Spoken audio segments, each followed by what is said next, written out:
no livro de 1 Samuel.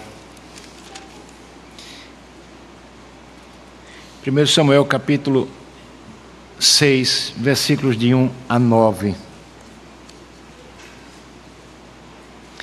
Mas antes de lermos o texto, olhe aqui para mim e pense comigo, não é? Já faz muito tempo mesmo, mas eu me lembro como se fosse hoje. Embora eu seja um crente presbiteriano de terceira geração, ou seja, os meus pais, os meus avós eram crentes. Eu fui criado em uma sociedade no país de Caruaru, como João Condé chama a cidade de Caruaru, em uma sociedade caruaruense extremamente católica, mas ao mesmo tempo também cheia de superstição, como acontece em muitos lugares do nosso país. Existiam mesmo, sem o reconhecimento oficial da diocese da cidade, as chamadas rezadeiras. Vocês já viram isso? As rezadeiras. Pois bem, eu lembro disso na minha infância, porque nos ajudava em casa uma senhora chamada Júlia, que tem muitas histórias engraçadas, não vai dar tempo de eu contar para vocês. Mas ela era católica, ela vivia numa das casas, daquelas que chamava conferências, que era propriedade da igreja católica, e a gente via muito isso, né? Via muito. Eram mulheres geralmente humildes, não eram mulheres de grande status social, mas eram mulheres humildes e que rezavam para espantar o mal olhado e o olho gordo. Aparecia determinadas coisas, elas iam lá e faziam uma espécie de reza para que as pessoas fossem curadas ou libertas daqueles maus olhados. Pura superstição. Aquilo não adiantava de nada, não adianta de nada. Mas agora, imagina você, um povo inteiro, que procura resolver o seu problema com Deus, ou por algo que esse povo está enfrentando, mas não reconhece a Deus como sendo o Senhor da sua vida. Como nos disse o presbítero Felipe aqui, já nessa noite, sem arrependimento. Pois bem, tem muita gente que não se arrepende dos seus pecados, mas essas pessoas querem resolver os seus problemas com Deus.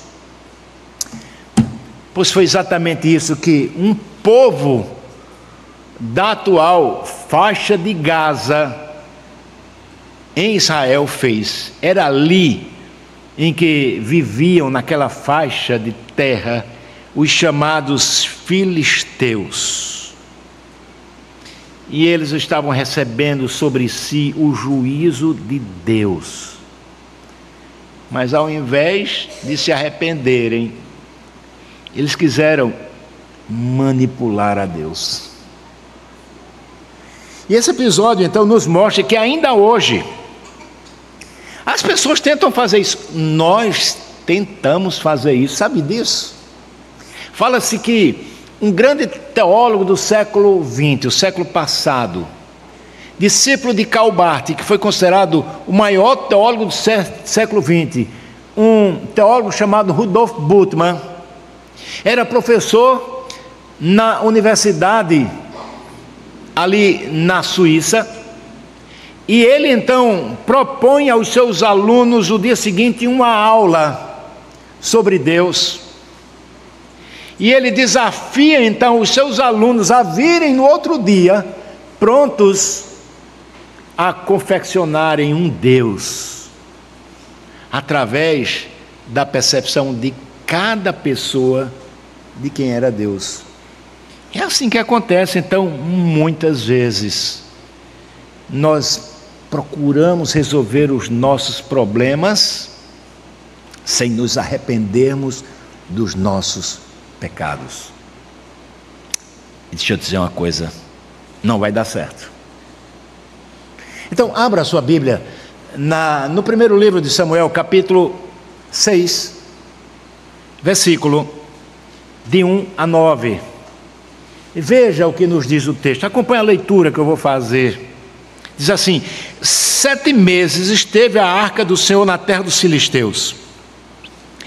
Estes chamaram os sacerdotes e os adivinhadores e lhe disseram: que faremos da arca do Senhor? Fazei-nos saber como a devolveremos para o seu lugar.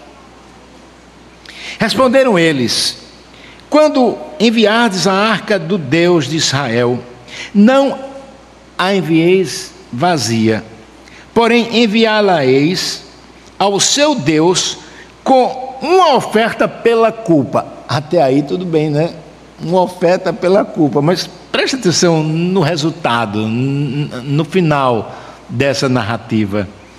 Então sereis curados e sabereis porque a sua mão se não tira de vós. Então disseram: qual será a oferta pela culpa que lhes havemos de apresentar? Eles queriam saber, queriam uma sugestão mais apurada, mais detalhada de que oferta seria essa. E aí os sacerdotes responderam: segundo o número dos seus príncipes dos filisteus, 5 tumores de ouro. Viu, meninada, criançada?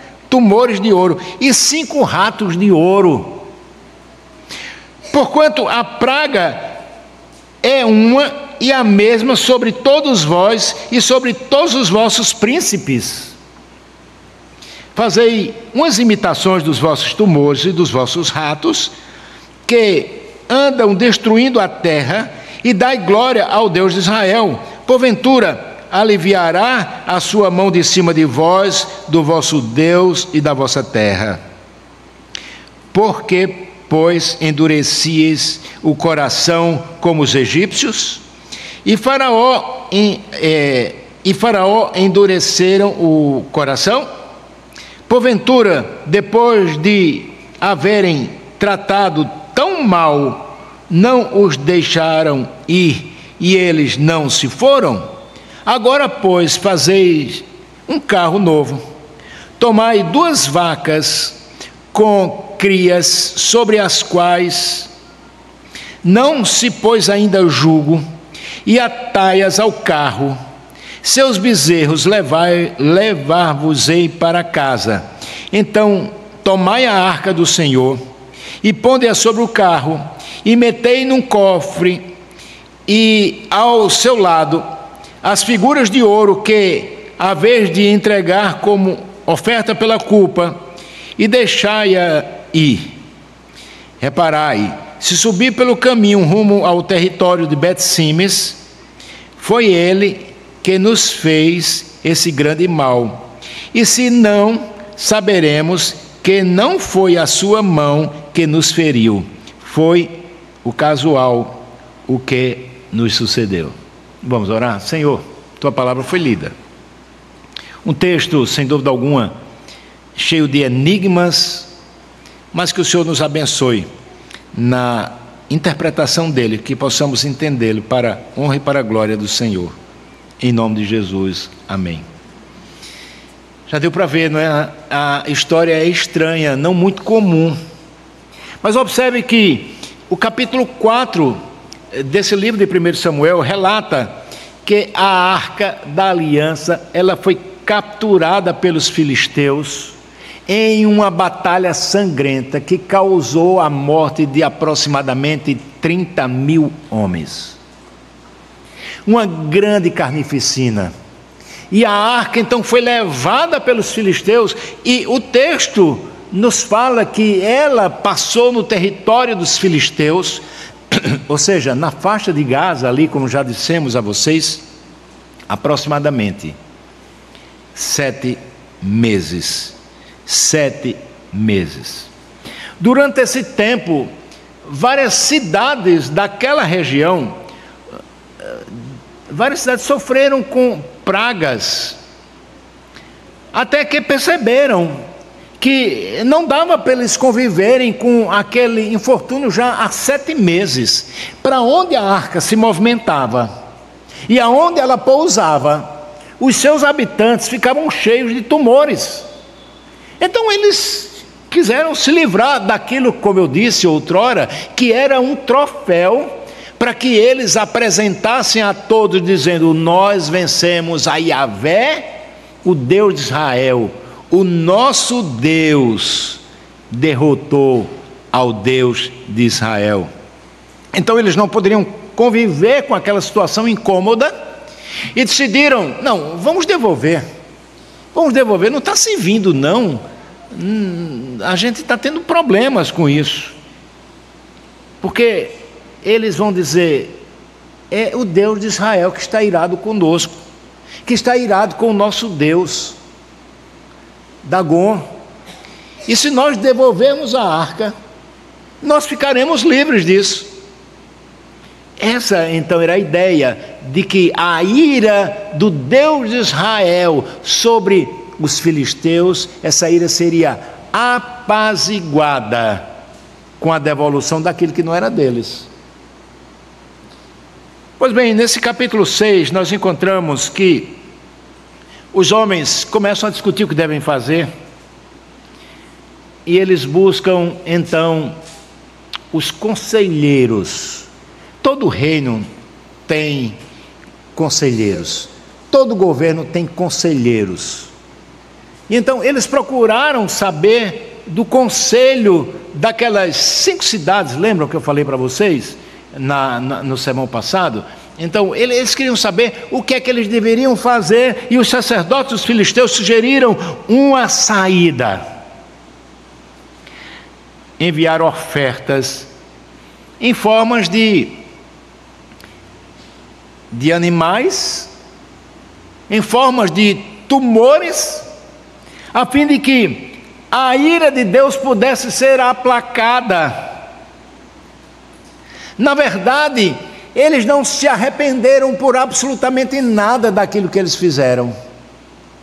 Aliás, mesmo reconhecendo que o Deus de Israel havia subjugado e era mais poderoso do que Dagon, o Deus dos filisteus, mesmo assim eles preferem continuar com Dagon e desprezarem ao Deus de Israel. E daí, ao fazerem isso sem arrependimento, o que eles estavam fazendo era querendo manipular a Deus com os seus rituais supersticiosos, a fim de que eles alcançassem aquilo que eles queriam. E esse episódio, então, ele nos lembra que ainda hoje, meus queridos irmãos, muitas pessoas reconhecem o poder de Deus. Nós vivemos hoje uma época que muita gente reconhece o poder de Deus. E às vezes até eles próprios se transformam ou travestem de evangélicos. Nós hoje temos uma população considerável de evangélicos, cerca de quase 30% de evangélicos nessa nação, e muitos são apenas travestidos de evangélicos, mas na verdade não é um verdadeiro arrependimento. E às vezes as pessoas fazem isso com um objetivo. Sabe qual é o objetivo? Manipular a Deus, controlar a Deus, com rezas, com rituais e com barganhas. Não vão conseguir. Pois bem, é a partir desse tema que eu quero trazer vocês a uma reflexão, a partir de um tema: Deus não pode ser manipulado. Deus não pode ser manipulado. E eu quero destacar em primeiro lugar há uma necessidade de se reconhecer a culpa e de se arrepender. Mas o povo filisteu reconhece a culpa, mas não se arrepende. Reconhece a culpa, mas não se arrepende. Não vão escapar. Versículos de 1 a 3 nos falam sobre isso. E aí, eu já ouvi essa frase algumas vezes, claro, não pessoalmente, mas por entrevistas em programas policiais. Aliás, até com som mais baixo, né? Porque se a gente aumentar um pouquinho, pode ser que o sangue saia da televisão, né? De tanta violência que nós temos hoje. Mas eu já ouvi frases do tipo: sim, fui eu que matei, e daí? E por incrível que pareça, essa frase, ela é muito comum na boca de assassinos em série, que nós encontramos no mundo inteiro, no país e também na cidade. E eles reconhecem então o que eles fizeram. Sim, eu matei, e daí? E a falta de arrependimento é tanto, meus queridos irmãos, que eles chegam a afirmar algo pior ainda. Quando eles vão dizer: se pudesse, faria de novo, quantas vezes fosse necessário. Um psicopata, um serial killer, um assassino em série, é esse o pensamento dele. Ele não se arrepende, embora ele reconheça aquilo que ele fez. Sabe por que isso acontece, meus irmãos? É porque isso é o retrato do homem natural. O homem natural é aquele que ainda não nasceu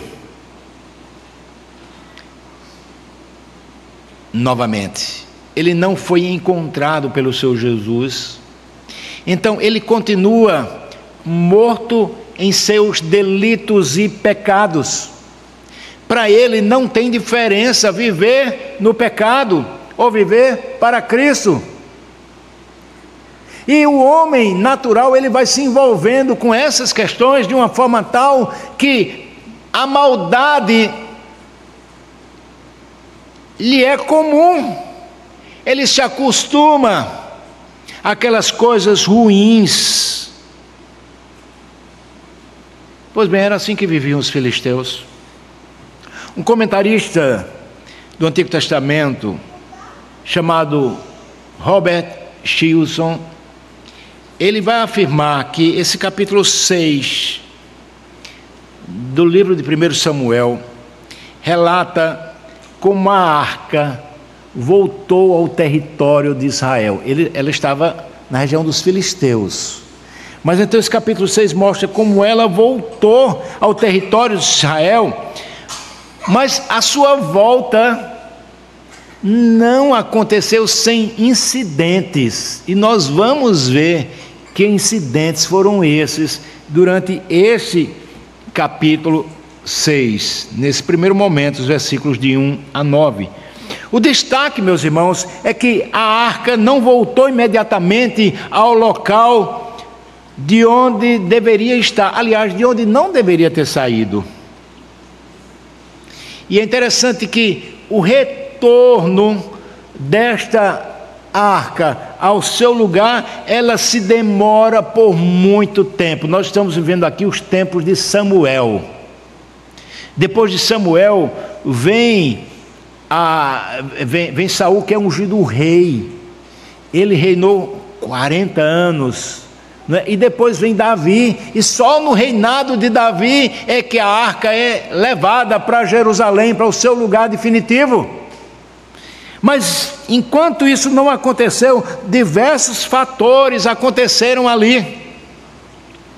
Entretanto, o autor chama a atenção para o fato de que a arca, naquele momento da história, passou 7 meses no poder dos filisteus, e querendo então livrar-se daquele infortúnio, os príncipes atordoados procuram os sacerdotes, os adivinhadores, que propuseram que eles deveriam sim devolver aquela arca a Israel, mas eles não devolvessem meramente a arca, eles acrescentassem algum tipo de oferta.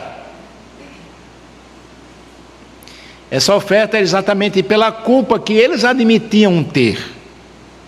Na perspectiva então deles, isso seria suficiente para que eles fossem curados, completamente curados de todas aquelas questões que eles entendiam que era a mão de Deus pesando sobre eles. Então, se eles ouvissem aquela questão, tudo seria zerado e eles estariam em paz. A oferta era absolutamente estranha. Os homens são habilidosos, né, na confecção de móveis, de imagens, e eles fazem então em ouro uma imagem de tumores e de ratos, na perspectiva de barganharem com Deus e resolverem aquele problema. Mas há um detalhe fundamental, há um detalhe que aqueles homens não tinham conhecimento, e que hoje nós sabemos, é que Deus não precisa do ouro, da prata ou de pedras preciosas de ninguém, porque Ele é quem é o dono do ouro e da prata. E em momento algum, em termos de culto, Ele vai pedir ouro e prata, exceto quando Ele vai fazer as peças do tabernáculo. Porque na verdade o que Deus pede, e isso é importante que saibamos, é o coração. O que Deus queria dos filisteus, e que jamais eles poderiam dar, porque eles rejeitavam o Senhor, era o coração deles. O desvio da ira de Deus só pode acontecer com o derramamento do sangue. A Bíblia nos diz isso: sem derramamento de sangue não há remissão de pecados. E aquele cerimonial todo que acontecia no Antigo Testamento, no qual um cordeiro inocente, sem mancha, sem mácula, era sacrificado, o sangue derramado e aspergido no Santo dos Santos, tornava o Senhor propício a perdoar o seu povo. Mas aquilo era apenas uma figura vaga daquilo que aconteceria quando Jesus viesse e entregasse a sua própria vida por nós, derramando o seu precioso sangue, para que nós pudéssemos ter vida e vida em abundância. Meus irmãos, deixe-me dizer uma coisa para vocês: Deus não aceita qualquer coisa. Eu quero dar qualquer coisa a Deus. Não é assim. Lembre-se que Caim quis oferecer qualquer coisa, foi rejeitado. Os filhos de Arão, Nadab e Abiú, foram oferecer fogo estranho e foram mortos. Então Deus não aceita qualquer coisa. O que Ele quer, na verdade, o que Ele deseja é um coração contrito e quebrantado. Esse tipo de coração o Senhor não despreza. Então não tente barganhar com Deus. Ele não quer nada mais, nada menos do que o seu coração. Isso é o tudo que você tem, nada menos, nada mais. Mas a segunda coisa que eu quero destacar nesse texto está dos versículos 4 a 7, que nos diz que a superstição, em lugar da fé, não vai resolver o problema que você esteja enfrentando e que aquele povo estava enfrentando. Interessante observar, meus irmãos, que alguns vão dizer que a história ela é cíclica, ou seja, ela se repete, não é? A moda, a gente vê isso na moda, né? A moda se repete. Até um tempo, quem usasse uma calça mais apertada, não é? Como o pessoal estava brincando hoje de manhã com a calça que o pastor estava usando, aí dizia, isso era naquela época, agora a calça é mais folgada. Então há um ciclo, né? Na moda, ela circula, mas eu quero dizer que a história ela não é circular, cíclica, mas ela é espiral. Como assim, você poderia perguntar? Ela não é cíclica como pensam as religiões pagãs, em que tudo retorna sempre ao mesmo ponto, mas é interessante que ela é linear, ela vai caminhando, vai se desdobrando de um ponto que se chama a criação, passa pela queda, pela redenção e pela consumação. Então é algo linear, mas interessante pensarmos que tudo que acontece ao longo da história, em algumas coisas esse padrão se repete. Então ela não é cíclica no sentido de não sair do local, mas ela se desenvolve ao longo do tempo, no cronos, na existência humana. E aí isso se repete: queda, juízo, redenção, restauração, até a consumação. Daí essa imagem de uma espiral, a repetição, mas em movimentos progressivos, no cumprimento final do reino de Deus. Tudo caminha para um objetivo que o Senhor Deus quer que nós alcancemos. Pois bem, os sacerdotes filisteus, eles conheciam de história, e eles sabiam daquilo que havia acontecido no Egito, onde o povo passou aproximadamente 430 anos em escravidão. E na saída do povo do Egito, vocês lembram o que aconteceu? Para que eles saíssem, 10 pragas foram lançadas. 10 pragas. Então os filisteus sabiam disso, e eles fazem então a comparação daquilo que eles estavam vivendo em 5 cidades, que é chamado de Pentápolis, as 5 principais cidades dos filisteus, e eles fazem então a comparação com as 10 pragas do Egito que antecederam a saída do povo de Deus, e agora a situação que eles estavam enfrentando já há 7 meses.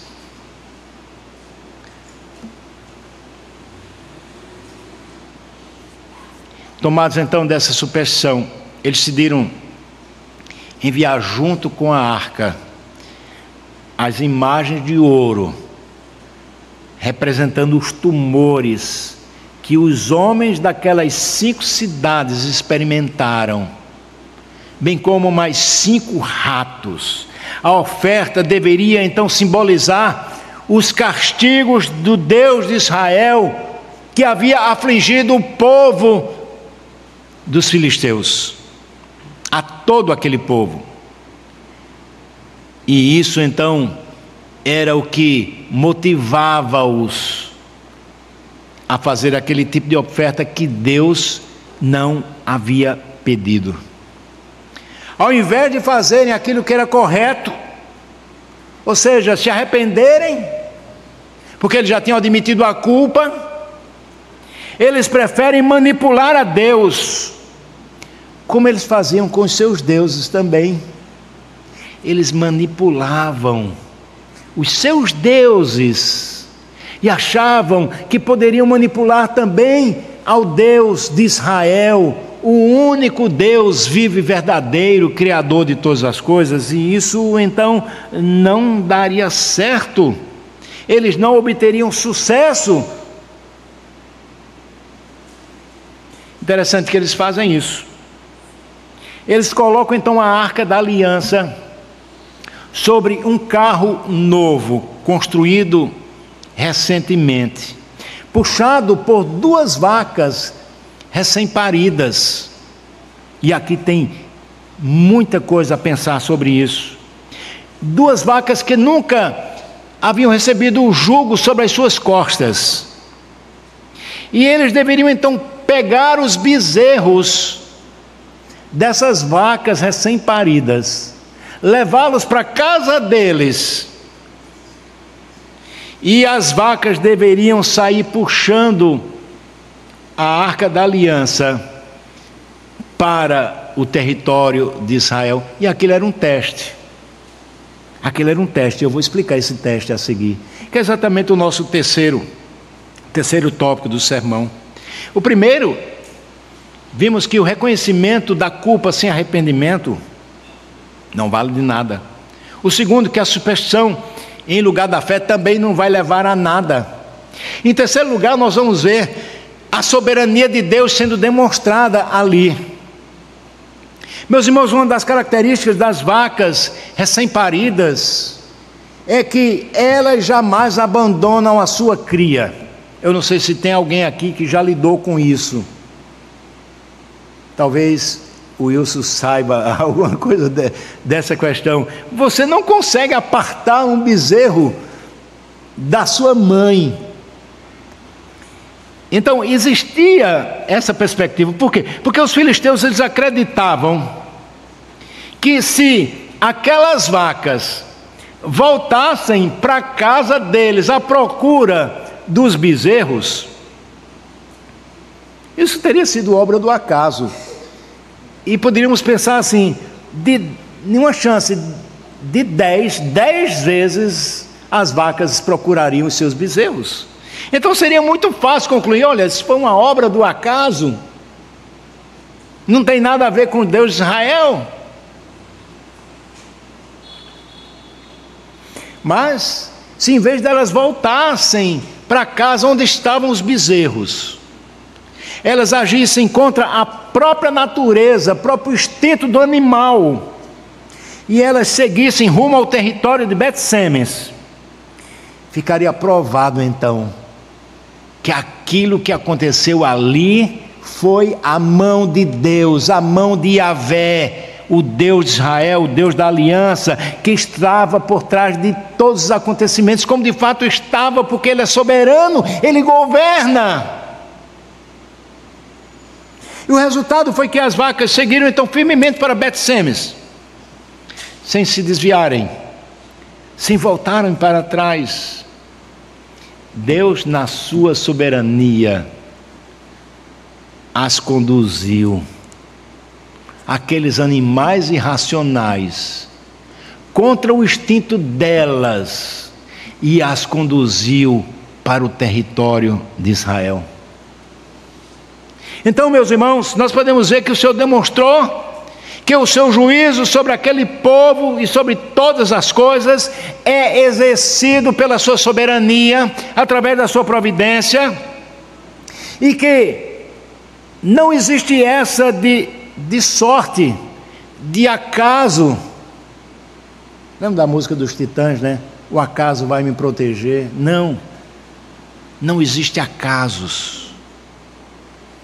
Deus guiou aqueles animais até Israel, contra toda lógica que você possa vir a pensar. Meus irmãos, quando olhamos para a nossa própria história, quando eu olho para a minha história, eu reconheço quão vil é o meu pecado.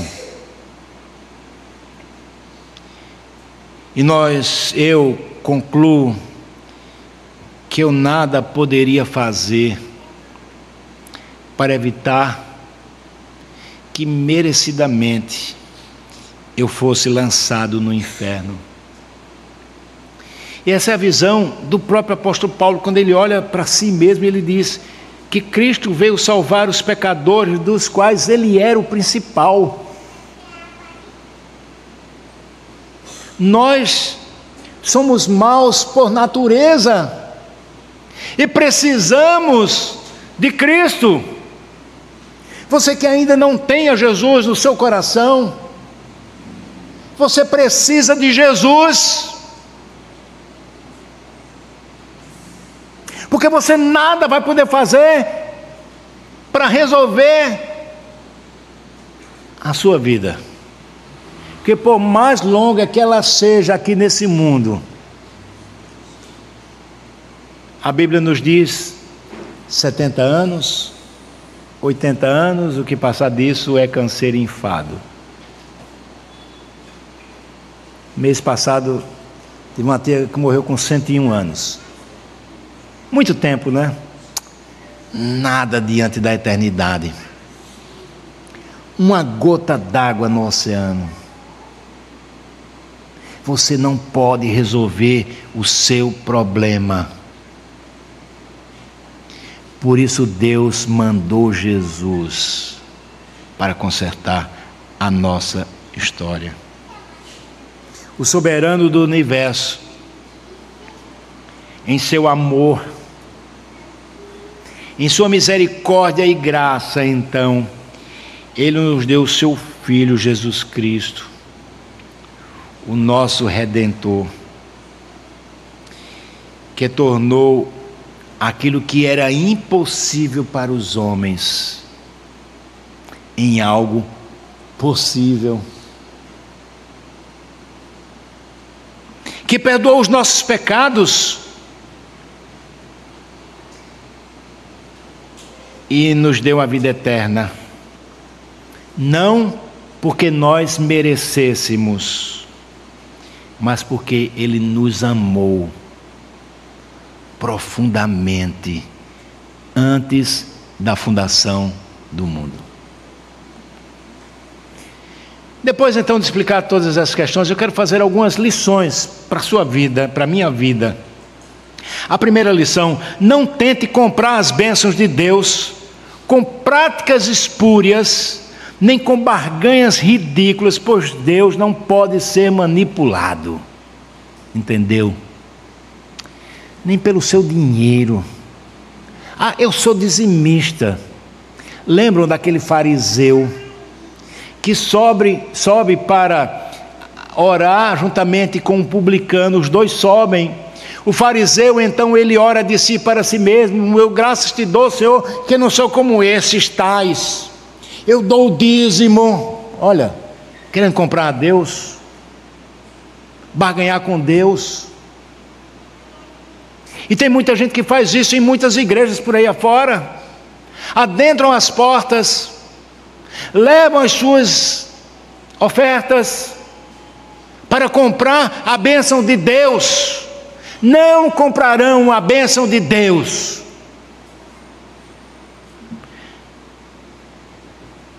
Deus não pode ser manipulado. Repito, Deus não pode ser manipulado. Assim como você não pode comprar a sua salvação, a salvação da sua alma, você também não pode comprar as bênçãos de Deus com o seu dinheiro. Dinheiro compra muita coisa, mas não compra felicidade, não compra saúde, não compra o amor. Quanto menos a salvação. A segunda lição que eu quero destacar aqui para vocês, meus irmãos, meus amigos, eu trago para vocês aqui um desafio. E o desafio é de confiar em Deus, confiar somente em Cristo. Não há outro caminho. Não ache que você vai encontrar um caminho para a sua salvação, porque você não vai. O próprio Senhor Jesus Cristo diz isso, quando falando aos seus discípulos no capítulo 14 do Evangelho de João, versículo 7, ele diz: eu sou o caminho, a verdade e a vida. Ninguém vem ao Pai a não ser por mim. Então, só existe um caminho, é Jesus. Ele é o único que pôde pagar pelos nossos pecados, pelo pecado do seu povo, e ele fez isso de forma eficaz, livrando-os completamente da ira vindoura, que será derramada sobre os filhos da desobediência, juntamente com o diabo e seus anjos, no local que foi preparado para o diabo e seus anjos. Só Jesus. Só Jesus. Se você já tem a Jesus como Senhor e Salvador da sua vida, então esse é o momento de nós nos alegrarmos no Senhor.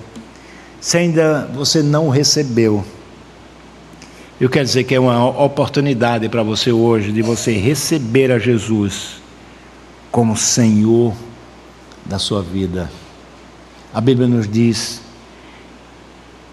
que se hoje ouvirdes a sua voz, não endureçais o vosso coração. Mas infelizmente muitos hoje fazem testes com Deus, buscando sinais, provas, em vez de simplesmente creem no Filho de Deus. Como disse Jesus também no capítulo 14 de João: não se turbe o vosso coração, crede em Deus, crede também em mim.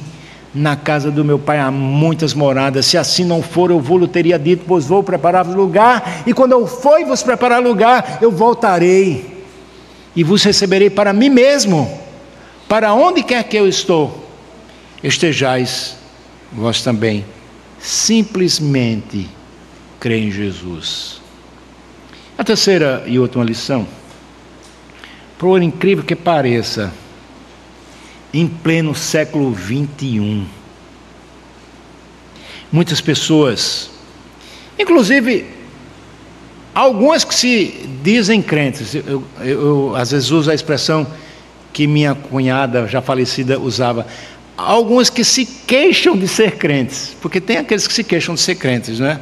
Então, em pleno século 21, mesmo esses tais ainda vivem na dependência de amuletos, na dependência de rituais e a busca de experiências subjetivas. Querem saber das coisas que já foram reveladas, porque tudo aquilo que Deus queria que nós soubéssemos, Ele revelou na sua palavra. Ele nos fala através da sua palavra. Então deixe-me afirmar, você precisa dessa palavra no seu coração. E por último eu quero desafiá-lo a descansar na soberania e na providência de Deus. Pois se Ele dirigiu vacas no caminho certo, quanto mais não nos guiará a você, a sua família, através do seu Santo Espírito, para Cristo.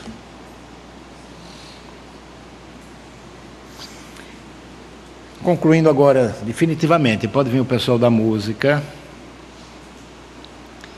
Embora tenham reconhecido o poder de Deus, os filisteus não o adoraram como Deus. Eles não se arrependeram dos seus pecados, pelo contrário, eles tentaram manipular a Deus e eles se deram muito mal, muito mal.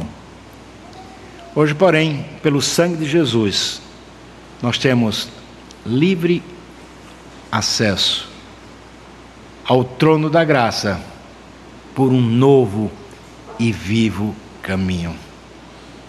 Ofereçamos, portanto, ao Senhor uma adoração verdadeira por meio da mediação do nosso Senhor e Salvador Jesus Cristo. Lembre-se, nós não podemos nem devemos querer manipular a Deus, mas nós precisamos servi-lo com integridade de coração.